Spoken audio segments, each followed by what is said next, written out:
Hello दोस्तों, आज हम बात करेंगे कब्ज़, जिसको बोलते हैं कॉन्स्टिपेशन। ठीक है, तो उसमें अपन देखेंगे कि जो ये कब्ज़ जो है क्या होता है, क्या क्या मेडिसिनल ट्रीटमेंट जो है वो दिया जाता है। ठीक है, सबसे पहले देखते हैं कि कब्ज़ क्या होता है। ठीक है, तो अपन देखते हैं कि जब कोई इंसान, ठीक है, जब कोई भी पर्सन जो है एक वीक में, ठीक है, 3 बार से कम अगर बोल मूवमेंट या फिर स्टूल पासेस के लिए जा रहा है, तो उसको अपन कॉन्स्टिपेशन या फिर कब्ज़ बोलते हैं। या फिर उसको जो स्टूल पास आउट करने में जो डिफ़िकल्टी आ रही है, या फिर जो उसको जो बॉल मूवमेंट बोलते हैं अपन, तो अगर उसमें डिफ़िकल्टी आ रही है तो उसको भी अपन कॉन्स्टिपेशन या फिर कब्ज़ बोलते हैं। ठीक है, तो उसका जो ट्रीटमेंट होता है उसकी अपन बात करेंगे। उससे पहले अपन देखते हैं कि आखिर इसके क्या क्या रीज़न्स है कि जो ये होता है कॉन्स्टिपेशन वो क्यों होता है। ठीक है, अगर अपन टाइम से ज़्यादा ठीक ठाक पानी नहीं पी रहे हैं तो क्या होता है, शरीर में पानी की कमी हो जाती है और स्टूल जो होता है वो हार्ड हो जाता है, तो जिससे कॉन्स्टिपेशन की प्रॉब्लम आती है। ठीक है, अनहेल्दी डाइट ले रहे हैं अपन, ठीक है, बाहर का कुछ खा रहे हैं बहुत ज़्यादा, जिससे प्रॉब्लम हो जाती है।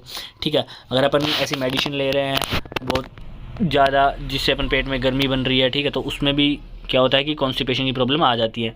ठीक है, प्रेगनेंसी में कई बार ऐसा होता है बहुत ज़्यादा स्ट्रेस लेने से। ठीक है, अगर अपना सिनेरियो चेंज हो रहा है कहीं, अपन जैसे समझ लो कि अपन ने बहुत ज़्यादा ट्रैवल कर लिया है तो और अपन कहीं और चले जा रहे हैं, अपन जहाँ अपना मन नहीं लग रहा है, तो वहाँ ऐसे प्रॉब्लम्स आते हैं।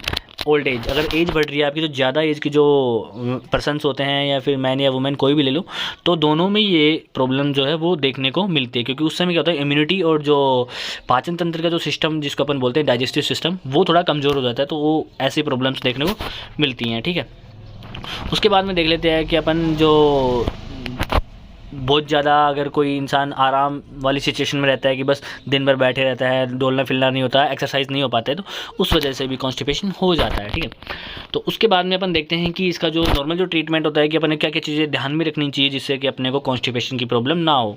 तो सबसे पहले हेल्दी डाइट लेना चाहिए अपने को, फल फ्रूट फाइबर वाले फ्रूट्स लेने चाहिए। ठीक है, लॉट ऑफ वाटर अपने को पीना चाहिए, दिन में 6 से 8 गिलास अपने को पानी पी लेना चाहिए, जो कि नॉर्मल माना जाता है। ठीक है, फिजिकल एक्टिविटी करनी चाहिए, एक्सरसाइज करते रहना चाहिए। ठीक है, अगर ज़्यादा प्रॉब्लम हो तो अपने को मसाज कर लेनी चाहिए।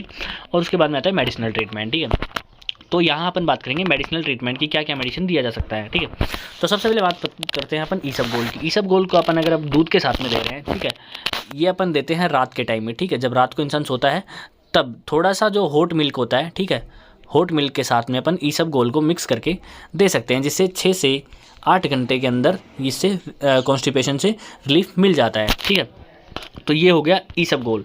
ठीक है, उसके बाद में अपन देखते हैं कि जो मेडिसिनल जो तौर पे जो दिए जाते हैं अपने को, जो डॉक्टर जो प्रोवाइड करता है अपने को ट्रीटमेंट, उसमें क्या क्या अब दिया जाता है। ठीक है, तो सबसे पहले आती है टैबलेट डेल्कोलैक्स। ठीक है, जिसको अंदर आता है बिस्कोडाइल। ये जो टैबलेट होती है वो एक एडल्ट इंसान को 1 या 2 टैबलेट रात को दी जाती है गुनगुने पानी के साथ में। ठीक है, गुनगुने पानी के साथ में 1 या 2 टैबलेट रात को दी जाती है, जिससे कि सुबह तक क्या होता है ईजिली, मतलब कि जो कब्ज़ की जो कॉन्स्टिपेशन की प्रॉब्लम है उससे रिलीफ मिल जाता है। अगर ये अकेली काम नहीं कर रही तो उसके साथ में अपन लैक्टोलोज सिरप भी दे सकते हैं। लैक्टोलोज सिरप का अपन 30 ml एक इंसान को मैक्सिमम दे सकते हैं। ठीक है, एक बार में जो भी रात को टैबलेट और जो लैक्टोलोज सिरप है दोनों को एक साथ दिया जा सकता है।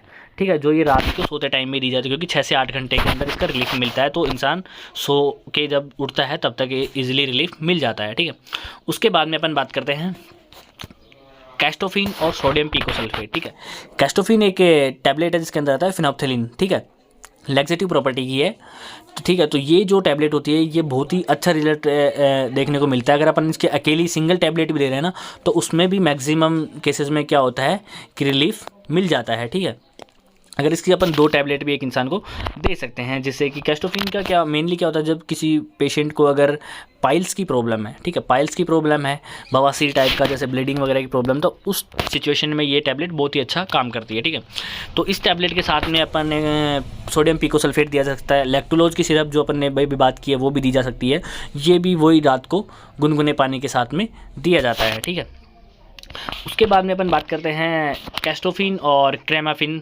सिरप की। ठीक है, कैस्टोफिन एक बहुत अच्छी टैबलेट अपन ने बताया भी। उसके बाद में तो क्रेमाफिन जो सिरप आती है उसके अंदर आता है लिक्विड पैराफिन।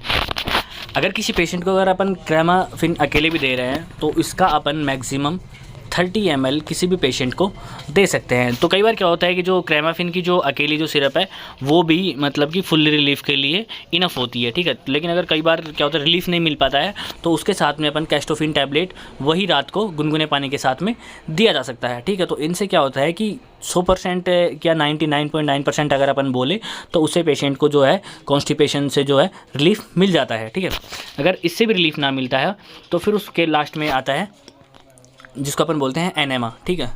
कि अगर क्रेमाफिन लिक्विड से भी अगर किसी को आराम नहीं मिल रहा है तो लास्ट में एनेमा का यूज़ करते हैं, ठीक है। एनेमा एक लिक्विड फॉर्म होती है, ठीक है, जिसको अपन क्या करते हैं जो स्टूल पास आउट का जो वे होता है, ठीक है, उस वे से क्या होता है इसकी जो पाइपलाइन होती है उसको इंसर्ट किया जाता है, ठीक है। जिससे क्या होता है कि जो लिक्विड जो इसके अंदर फिल होता है उसको जो स्टूल पास आउट वे है उसमें कम्प्लीटली इसको स्क्वीज़ किया जाता है, जो वहाँ पे लिक्विड को छोड़ दिया जाता है। जिससे क्या होता है जो कि जो पास आउट वे है वो क्या होता है बिल्कुल लुब्रिकेशन उसमें हो जाता है, लुब्रिकेंट लग जाता है उसमें कि इजीली स्टूल पास आउट हो सकता है, ठीक है। तो इनिमा जो है वो फाइनल जो ट्रीटमेंट जो अब क्लिनिक पे या हॉस्पिटल्स में दिया जाता है वो लास्ट में इनिमा दिया जाता है, ठीक है। अगर आपको ऐसे ही वीडियो हमारे पसंद आते हैं तो कृपया लाइक कीजिए, शेयर कीजिए, सब्सक्राइब कीजिए। अगर आपकी कोई क्वेरी या क्वेश्चन है तो आप हमें कमेंट में पूछ सकते हैं। धन्यवाद। जय हिंद, जय भारत।